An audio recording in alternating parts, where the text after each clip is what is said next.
everyone! So I'm getting ready to feed my day geckos, and I figured I would tape the process because I get a lot of questions about day gecko diet and how you go about feeding them.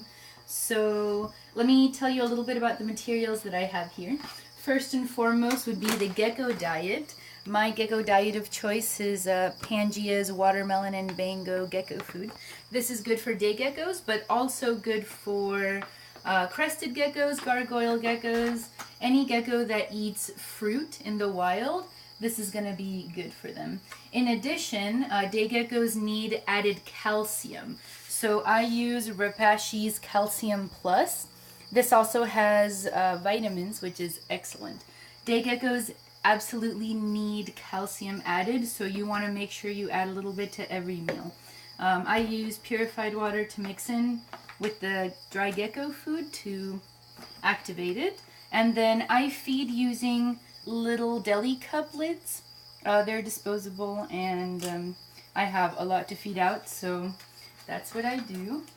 Geckos will only eat in a feeding the size of their eyeball, so you don't actually need a lot of it.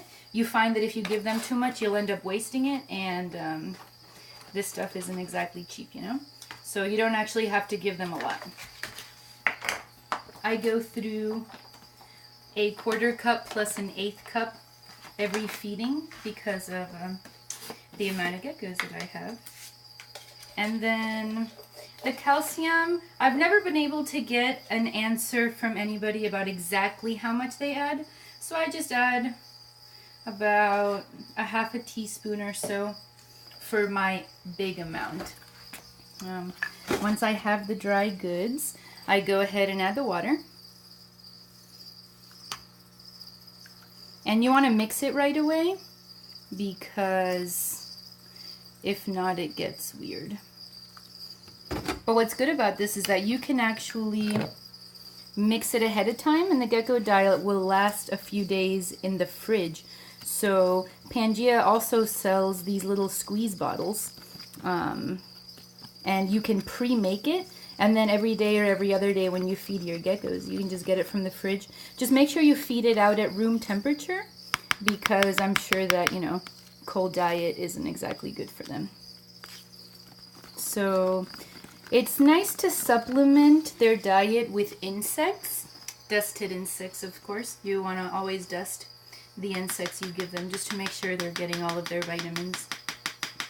A lot of deficiencies can be prevented by using fresh calcium and vitamins. It's also important to keep tabs on the day that you get your vitamins and supplements, because they will go bad. The minerals do start to deteriorate over time, so you want to make sure to keep track on when you get it, how long you've had it, and to make sure that you have fresh supplements. A lot of people don't know that, and their animals end up getting MBD, metabolic bone disease, because they're giving old supplements. How sad is that, right? So a good way to prevent that is by doing that. So, well, it's so hard to multitask.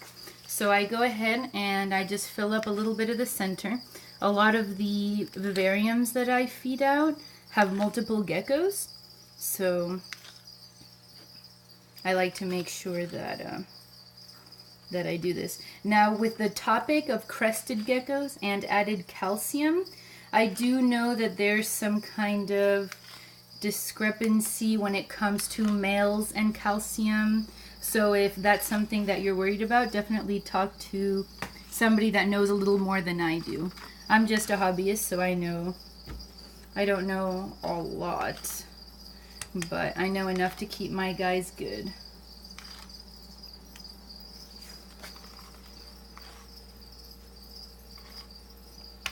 So pretty much I feed them a couple times a week, and that's pretty much it. So pretty much you give them the food, and then the day after you want to pull it out after about 24 hours. And let's see, what else? There was something else I wanted to talk about.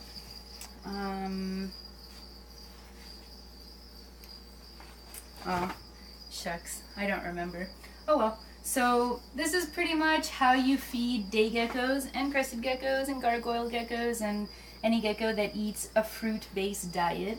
These diets are really nicely formulated, and the geckos like them, and it keeps them nice and healthy. So I hope that helps. If you guys have any questions, let me know.